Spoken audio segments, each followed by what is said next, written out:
Maingay ngayon sa social media ang isang 69 na senior citizen, na kabilang sa official candidates ng Miss Universe Philippines Quezon City.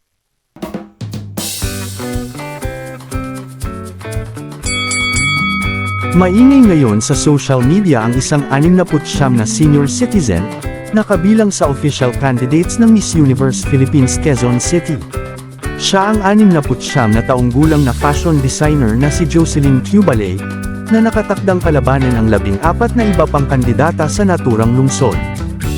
Ang mananalo sa kompetisyon ang siyang magiging pambato ng Quezon City para sa Miss Universe Philippines, MUPH, pageant ngayong taon. Sa serye ng Facebook post ng MUPH-QC, isa-isa nilang ipinakilala ang mga maglalaban-laban sa titulo.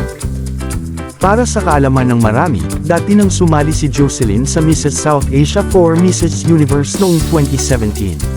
Naiuwi niya riyan ang special award na Mother of the Universe dahil sa kanyang advokasya at charity works na dedicated sa mga bata at kababaihan ng ating bansa.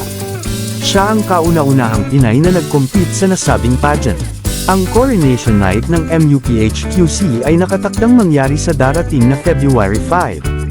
Kung maaalala, noong nagdaang Setyembre nang inanunsyo ng Miss Universe Organization ang pagtanggal ng age restriction simula sa taong 2024. Bukod dyan, inumpirma rin noong nakaraang taon ng may-ari ng organisasyon na si Anja Crejutatic na bukas na rin ang international pageant para sa mga kandidatang may asawa, diborsyada, at buntis. Mabuganito na ang kinatawan ng Quezon City last year na si Mary Eileen Gonzalez ang isa sa mga kauna-unahang kandidata na sumaling nanay sa MUPH.